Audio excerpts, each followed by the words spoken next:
Welcome to the Family Geekery Podcast, a podcast for geeks from a family of geeks. We talk about comic books, video games, and anything else geeky. I'm Chris. I'm Amber. And I'm Danny. And today, to celebrate the snow days that we've been having here in the middle of this winter storm 2026, we're going to be talking about Luna snow. Oh, Kidding. yeah. One of our favorite snows. But before we do that, Geeky Weeks. let's talk about our Geeky Weeks. Amber, kick it off. Percy Jackson Season 2 is over. Oh, Boo. I need to catch up. Boo. Season 3 is confirmed, and I think probably done filming or almost done filming. It's supposed to come out at the end of this year. Wow. So, Yeah. yeah, Double fun season. times. My favorite book out of the original series, I think. So I'm excited for that. I've been continuing to watch Fallout, and I rewatched X-Men: The Last Stand last night. Been slowly trying to marathon, slowly marathoning the X-Men movies is kind of a funny way to put it, but There's one called The Last Stand. it's the third one. Okay, I completely forgot. The one that subtitles. kind of gets completely overwritten by Days of Future Past, but that's okay. It's a story for another day. Yeah, so that's the one with Phoenix in it. Oh, okay. The OG third one. But, good movie. I've got a soft spot for those early X-Men movies. And it'll be fun to, once they do actually have all of the new cast announced and all whoever is going to be in the MCU, it'll be fun to kind of have that to compare to. Especially with Doomsday coming out. Doomsday. Doomsday. Doomsday. It's gonna have A singular Doomsday. one Doomsday. That's all we can handle right now. So that's gonna have some of the OG cast in it also. But yeah, and then I started playing Life is Strange Ooh. on my Switch because I got that a while ago on Steam sale. Not Steam. It was a Nintendo. They had a big Square Enix sale a while back, so I picked up a lot of the Life is Strange games. So I'm going through the first one right now. Cool. That's a good one. Is that your first time doing that, or? It's my first time playing it. I've seen a playthrough of it though. Okay. Nice. Yeah. Anything else? I think that is it. All right, Danny, how about you? Well, I also finished Percy Jackson Season 2.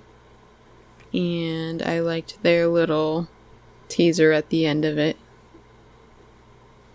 for the next season, so I'm excited. Yeah.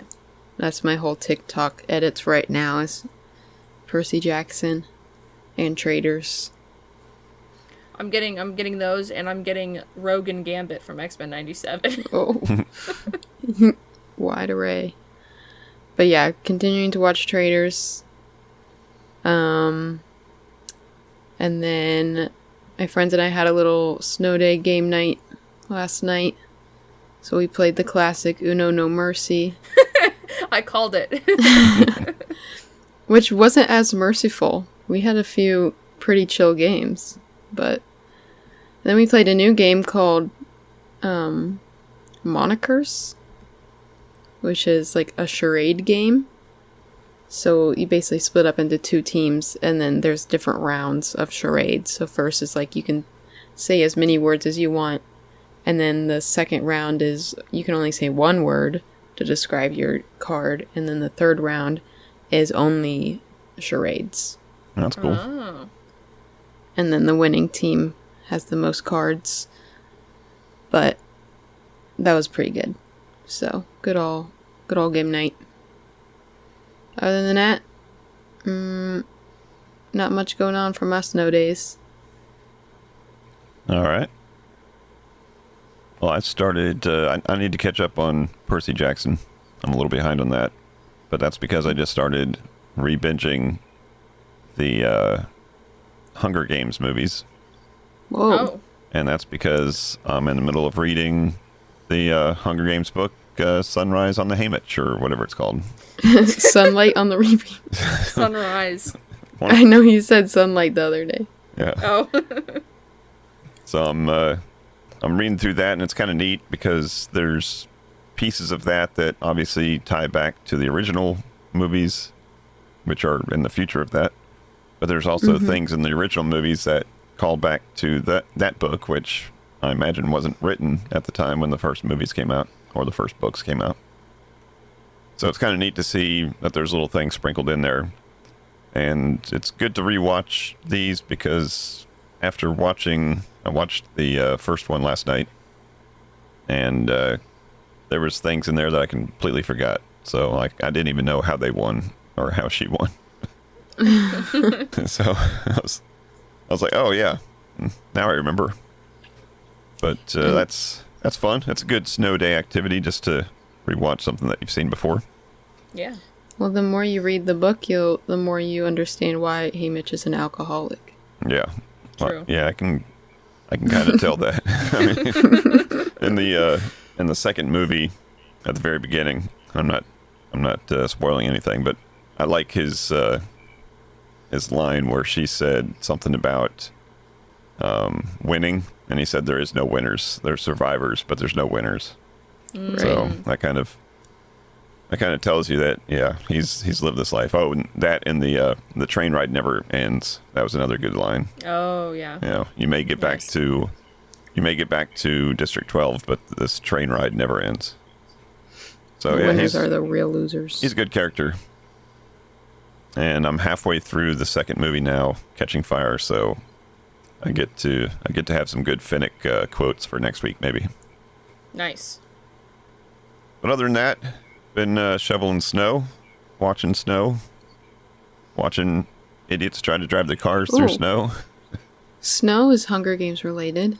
Is that why you pitched a snow episode? Because you were watching Hunger Games? I thought there'd be a lot more, because I'm also rewatching Game of Game Thrones. of Thrones that has a Jon Snow, but Jon Snow knows nothing. But Lots of snows. I thought there'd be a lot more snow characters until I Googled it, and there's like 3. And then Luna Snow wasn't even on that radar. Luckily, Amber was there to save the day, so she suggested this episode, which was a good one because I knew nothing about Luna Snow. And Me either. that's a good segue into the main topic. So People say she's an industry plant. Yeah, that could be. But it's still fun. And I think when we were talking about whatever that game is that you play all the time, Marvel Rivals. Yeah. I think when you were telling us about that, you had mentioned that she was not famous so much from the comics, but from Netmarble's game, Marvel Strike or Future Strike or whatever it is, right? Sure. So that's I think she was invented in that, and then they made the comics after. Yeah. Maybe. Yeah, she was a plant in that game, and then she's risen to fame from there. But she's got a world tour, I think, comic book series coming out right now. And I picked up the first issue, then I left all my comics in my car, and now it's snowed. Now they're frozen. So, but luckily I'm assuming this is her, like, first series? Her first, like, appearance, kind of, in the comics? This particular comic that we read kind of tells her origin story, but she's been in some of the Agents of Atlas comics. She's been in some of the other... I think there was some comics for Future Strike. You know, the actual game had comics, much like Marvel Rivals does. And then she's been in the Concert of Champions. Fittingly so, since she's a K-pop singer. I read that one. Who does not hunt demons. But if we mention demon hunting, it may help the algorithm find this podcast. It is very reminiscent of K-pop demon hunters. It did give me that vibe. We may have to put the word hunt and demon in our title of this episode just to get some new audience. If that's you, sorry for the trick, but welcome to Family Geekery. Well, this We're came out talking about first. a different K-pop person. Yeah, this did come out first. K-pop But- demon hunters stole from Marvel? Question K-pop mark, demon question hunters mark. has been in the works for like 10 years. All right. Here's your clickbait title. What came first? But yeah, so Amber suggested that we learn about Luna Snow. So this episode is kind of about Luna Snow, and in the process of learning about her, we read, what is it, Luna Snow issue number 1, I guess? Yeah. Which might have been, I think it was a one issue. One and done. Oh, okay. A one and done.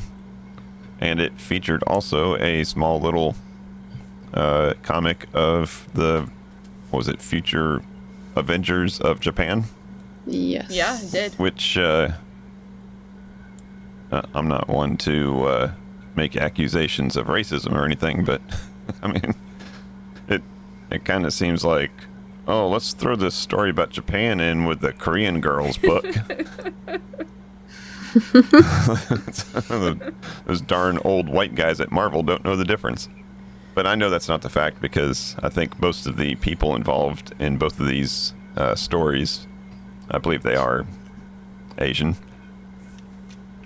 So, yeah, they're just two stories that fit together, I suppose.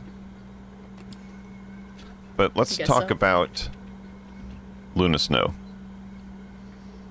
Amber, tell us how you first met Luna Snow. Because she's an industry plant in Marvel Rivals is where I first saw her. And she is a singer. She's a K-pop singer with ice powers. So, kind of cool. K-pop idol, I guess, is more accurate. Because she does the dancing, she does the singing, she does all that. And she got really popular in Marvel Rivals for having a particular edit with a La Seraphim song, which is a real K-pop group. And so she was just everywhere on TikTok for the early days of Marvel Rivals. Nice. And this particular comic that we picked starts off in the in the title page with a little blurb of, hey, go to marvel.com/Luna Snow and listen to her new hit single. Did anybody go and listen to her new hit single? No. Did not. Because I remember when League of Legends did a very similar thing when they released Seraphine, and they had real music, and she had like her own Instagram account and her own Spotify account, and everybody hated it. Oh wow! So, I'm actually intrigued to see how this went over when it first came out, because people were not a fan of League of Legends doing that. Well, it's still up on marvel.com, and you can still listen to it. Cool. Now I need them to do that for Dazzler, because all they did with the Dazzler books was just have the lyrics on the back of the page. They didn't produce a full 48-second video? No, they didn't hire Sabrina Carpenter to play to play Dazzler. That's crazy. That's crazy. Come on. No, but Marvel Rivals did do me. This is unrelated, but Marvel Rivals did do me dirty. By first releasing with a pop star character that's not Dazzler, and then most recently the Battle Pass, disco themed. Whoa. And they made an Invisible Woman disco skin. Oh, jeez. Of course. It's like, okay, so just tell me you're never gonna make Dazzler then. Cool. Thanks. So, anyways. I'm not falling for the whole invisible girl skin. Huh? Because you're gonna pay for it, and there's not gonna be anything there. Oh. Wow. No, she Good gets one. she gets a lot of skins. Her and Luna Snow, they get a lot of skins. They're Because blonde they women. make a lot of money. But anyway. But they don't want to add another blonde woman. I guess. Back to the comic, though. Back to the comic. Sabrina Carpenter is in Fortnite. You can pretend she's Dazzler. Okay. She has sparkly dress on. Anyways. So this comic is from 2019. And it's basically the origin story of Luna Snow, but it's kind of set in the backstory of, it was this Jimmy Woo, who is the leader of Atlas, former agent of S.H.I.E.L.D., trying to figure out if he should add or allow her to join this Agents of Atlas group. And he's accompanied by a big Chinese dragon named Mr. Lao, who is an advisor. And that's what sets up the backstory. Like, hey, do you think she's going to make it? A K-pop singer? Is she fit for being in our superhero group? And he says, well, just watch this. And then that starts the backstory. Yeah, so it looks like Luna Snow's part of this 4-girl K-pop group called 4Lit, which is kind of cool. Kind of goes along with real-life naming schemes. We love to throw random numbers and have cheesy names for K-pop groups. 4Lit. So this works, and there's 4 of them. My thing with this was so they're preparing for their debut concert at Stark Arena, which is cute because there's one voice line in Marvel Rivals where Luna Snow's talking to Stark, to Iron Man, and she's like, when was the last time you sold out Stark Arena? So, it's kind of cute. But I feel like, especially when these 4 girls are on stage, they do not look like synchronized at all, like concept wise. Like usually when a group is performing, they'll all like have the same kind of colors on at least, or the same kind of style of clothes, but they don't. So, you know, that's fine. I guess 3 of them have white pants on. I guess they all have white pants on and then just random shirts, but that's okay. Luna Snow's the best dressed out of all of them because she's the main character. One of them has like a rogue-like outfit on. With the green jacket and the yellow shirt. They look very Western, like very North American to me. Mm-hmm. At least until you get like a close-up, but just like the group shots of them and stuff, I would have taken them for a American band. Yeah, they have like short hair, which is like not common in K-pop. But I feel like stuff like that is becoming more common. The one girl, her like best friend, the one with the red shirt, probably looks like the most stereotypical K-pop idol out of the 4 of them. But so they're all setting up for this concert, and we have a little backstory in the middle of the backstory. We have a flashback in the middle of the flashback.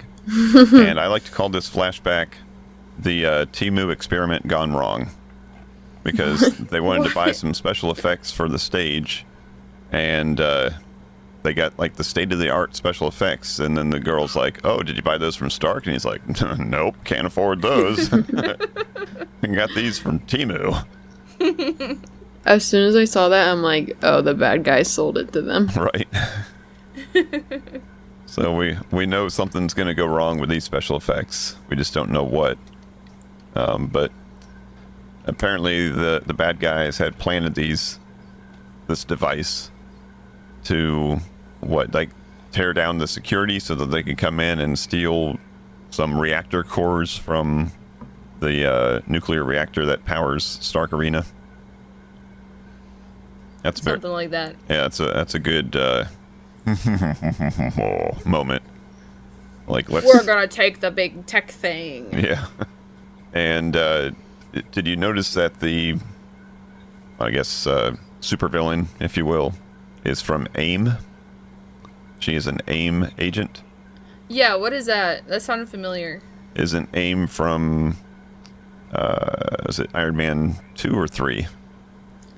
Iron Man 3? I don't know. Where the guy who wanted to, show something to Stark was ghosted on the rooftop, and then he plotted his revenge, and he started AIM. Okay. So that's why they've got some high-tech stuff, because he's a high-tech dude also, just on the bad side. So the bad guys set off their device, I guess. They want to cause a distraction so that they can start stealing these reactor cores. And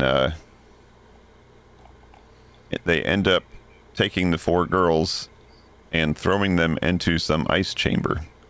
Yeah, what's the point of that? We're here for the reactor core. I guess we're gonna kill these 4 K-pop idols first. Right. Easy. Or just contain them. Yeah. And I don't know if that ice chamber was there to create like snow in the arena, maybe. Maybe. But I guess that's the thing that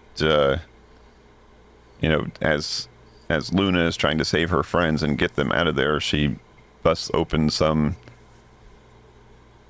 cryo chamber thing of stuff that gets all over her and I guess gives her the powers. And now she's got ice powers, which include, Ice of course, half gray hair. Yep. And a 1 blue eye. Oh yeah, It's giving Elsa. I didn't catch that until someone called it out. Despite the fact that there's a big close-up of her face on the cover of the book.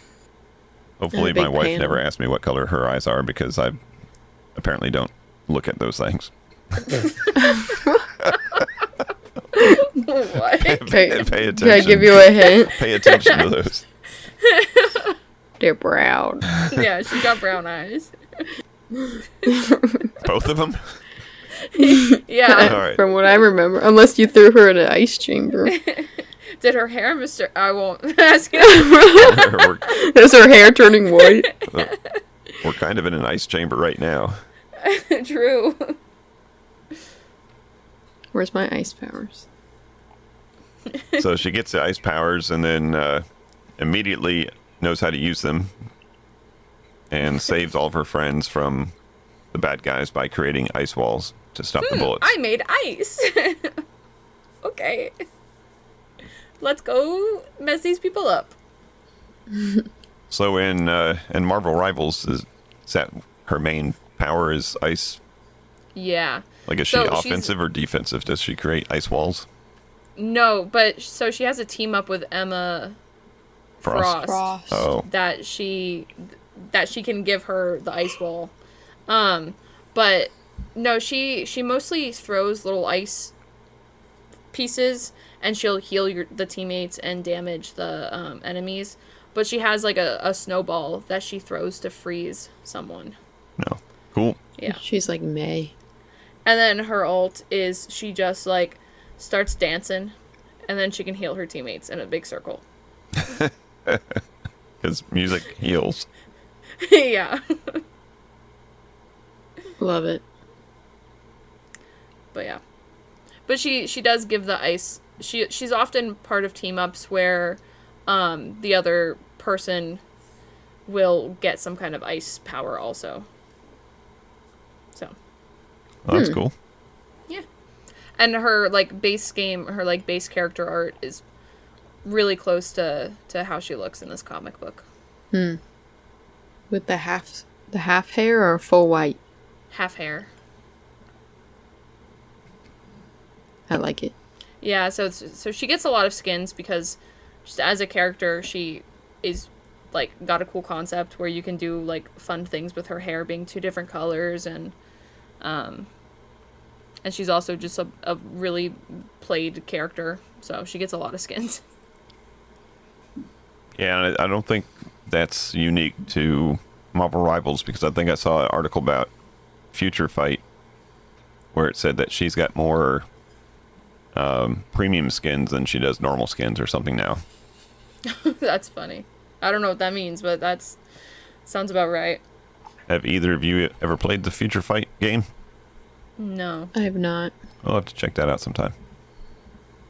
I think it's maybe a tactic battler type thing. But she gets her name from this fight because at the beginning she was just called Luna was her stage name. Right. But now they call her Luna Snow. She's a snow lady. Snow girly. I would have said Luna Ice if if I was in the crowd watching her use her powers. It's not like she snowed anybody, Yeah. but it's got a better ring to it. Yeah. True. You know nothing, Luna Snow. What? Famous line from Game of Thrones. I thought it was supposed to be the guy from Thunderbolts. Red Guardian. Yeah. Oh. Yeah, I did accidentally add a Russian accent to what's probably a, I don't know, Irish or English accent in Game of Thrones. Mm-hmm. But yeah, so now we know her origin story. Yeah. We'll have to read some of the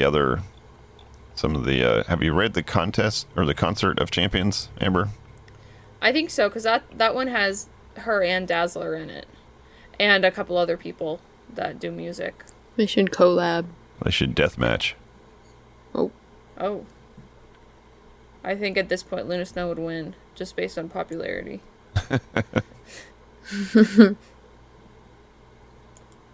But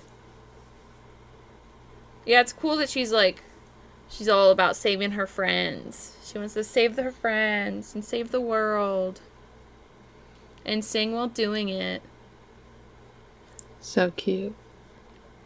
But it's funny that at the beginning when they were talking about whether they should recruit her or not, they're like, is she not going to be too busy? Like, she's a full-time pop star. How is she going to have time for this? The odd thing is after they battle off and fight off the bad guys, the lyrics of their song continue to play in the background, despite the fact that they're not on stage singing. So I think we just found out that they had a full track audio that they were lip syncing to when they were dancing, because it's still playing, and it's the same song. That does happen. that is live. That is a They'll thing. sing with it, but yeah, I won't judge. they're okay, dancing saved- at the same time while doing that. She saved the arena. I think we can give them some slack. Yeah. Another funny voice line from Marvel Rivals is when she's talking to Penny Parker, and Marvel Rivals has like a funny thing where it's people from a bunch of different dimensions, and Penny's from like 2099 or whatever, and she's like, "Oh, Luna Snow, my grandma used to play your songs all the time.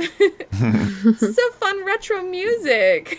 And Luna says, "What? What do you mean?" That's funny. Yeah. Now, did either of you read the Future Avengers? Yeah. Yeah. And that was a weird one because it was kind of another flashback. Yeah, like a flashback. Like a... yeah. But it's... I wonder if this book's probably just like, okay, so here's a bunch of characters. Go read them other stuff. Yeah, but in the middle of this flashback, it references the previous issue. Like, oh, this happened last issue. Like, what do you mean, what last issue? This is in the middle of a book. This is in Luna Snow #1. Yeah.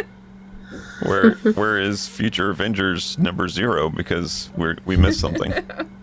And the majority of this story is them as they were bad guys, or at least training to be bad guys. Yeah. But I guess they were trying to get some dirt on the main bad lady person. But I think I'd rather read one of their comics after they're good guys, not a flashback to when they were training to be bad guys. But it was nice of them to throw it in there. Not worth talking about though. Yeah, but at least it had a cat. Yeah, I was so about to say. there's where Danny can pay attention to it. That's the only reason I left it in there for you guys is the cat with blonde pigtails. That was funny. Yeah, anything else on Luna Snow before we call it an episode and go back to shoveling? I'm not shoveling. I'm also not shoveling. Lucky. No, it's cool to see these characters in Marvel Rivals. And it'd be cool to see. A lot of people also want White Tiger. This isn't White Tiger. White Fox? Snow Fox. Something like that.